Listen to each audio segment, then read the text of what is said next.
মাত্র একটা ক্লিক করলেই যদি আপনি জিমেল তৈরি করতে পারতেন, বিষয়টা কেমন হইতো? আপনার জিমেল ক্রিয়েট করতে পারেন না, বিভিন্ন জায়গা, বিভিন্ন অ্যাপসে, বিভিন্ন ওয়েবসাইটে আপনার জিমেল দিতে হয়। এখন এত জিমেল পাবেন কোথায়? আর এইসব জিমেল দিলেও তো সমস্যা, জিমেল হ্যাক হতে পারে, আপনার ফোনের ক্ষতি হতে পারে। কিন্তু আপনি চাইলে একটা ক্লিক করলে প্রতি ক্লিকে একটা একটা করে জিমেল চেঞ্জ করতে পারবেন, ব্যবহারও করতে পারবেন। খুবই ইন্টারেস্টিং না?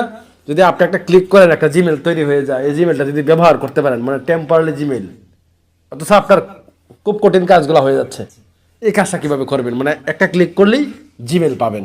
কিভাবে করবেন এই কাজটা আমি দেখিয়ে দিচ্ছি। তার আগে বলবো আমাদের এই আইডিকে ফলো দিয়ে রাখুন, আর এই ভিডিওটি শেয়ার দিয়ে রাখুন। এখন যদি আপনার হাতে সময় কম থাকে, তাহলে পরবর্তী সময় ভিডিওটা দেখে দেখে কাজটা করতে পারবেন। তো চলুন শুরু করা যাক। এই কাজটা করার জন্য খুবই সিম্পল একটা বিষয়। আমরা এখান থেকে এই দেখেন, আমি এখানে গুগলে চলে আসলাম, ঠিক আছে? তো আপনি গুগলে না আসলে সমস্যা নেই, আপনি ক্রোম ব্রাউজারে চলে গেলেন। আমি এখান থেকে গুগলে চলে আসলাম। আসার পর আপনাকে এখানে ইংলিশ করে লিখতে হবে TEMP।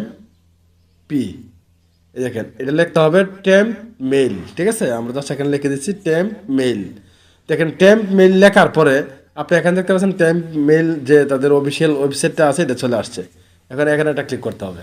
খুবই ইন্টারেস্টিং যে আপনার যে কোনো জায়গায় অনেক সময় আমাদের জিমেল ব্যবহার করতে হয়। জিমেল ছাড়া আমরা ফেসবুক খুলতে পারি না।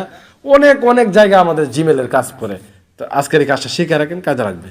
তো দেখেন এখানে লোড নিচ্ছে, ঠিক আছে? দেখেন এখানে ইউর টেম্পোরারি ইমেল অ্যাড্রেস, এই দেখেন একটা ইমেল চলে আসছে। দেখেন এখানে একটা ইমেল চলে আসছে। আমরা যদি এখান থেকে এই দেখেন জিমেলটা, এই জিমেলটা যদি আমরা এখান থেকে কপিতে ক্লিক করি, দেখেন কপিতে ক্লিক করলে এটা কপি হয়ে গেছে। এখন আপনি যে কোনো জায়গায় গিয়ে আপনি কি ব্যবহার করতে পারবেন। অনেকে বলবে ভাই ব্যবহার করবো, ঠিক আছে, কিন্তু এটা জিমেলে ব্যবহার করলে কোড আসে বা অ্যাক্সেস চায়, এটা কিভাবে করব? এটা করার জন্য স্ক্রল করে নিচে আসবেন, নিচে আসবেন, নিচে আসবেন। এই যে দেখেন এখানে ইউর ইনবক্স ইজ এমটি। এই যে জিমেলটা রয়েছে উপরে, যে জিমেলটা, এই জিমেলটা আপনি যে কোনো জায়গায় ব্যবহার করলে যখন কোড আসবে, হ্যাঁ, যখন কোড আসবে কোডটা কিন্তু নিচে চলে আসবে। আপনি এখানেই থাকবেন এভাবে। এখান থেকে কোড অথবা অ্যাক্সেস কনফার্ম করে আপনি জিমেলটা ভেরিফিকেশন করতে পারবেন, এমনকি যে কোনো জায়গায় পারমিশন দিতে পারবেন। এক, দ্বিতীয়ত এখন আপনি প্রতি ক্লিকে কীভাবে পাবেন? এখন আপনার জিমেল তো এখানে একটা আসছে, আবার কীভাবে পাবেন? আবার পেতে হলে স্ক্রল করে নিচে আসবেন। আসার পরে এখানে দেখতে পাচ্ছেন চেঞ্জ, আমরা এখানে চেঞ্জে ক্লিক করব। তো আমরা এখানে চেঞ্জে ক্লিক করলাম। ক্লিক করার পরে এখানে দেখতে পাচ্ছেন আবার লোড নিচ্ছে, নতুন একটা জিমেল তারা আমাকে দিবে, একটু অপেক্ষা করতে হবে। খুবই ইন্টারেস্টিং, কাজটা শিখে রাখেন, কাজে তো লাগবেই, ঠিক আছে? এই দেখেন নতুন আর একটা জিমেল চলে আসছে। এখন এই জিমেলটা আপনি এখান থেকে এখানে just your inbox is empty, তার মানে এখানে কোনো কোড বা কোনো অ্যাক্সেস আসে নাই।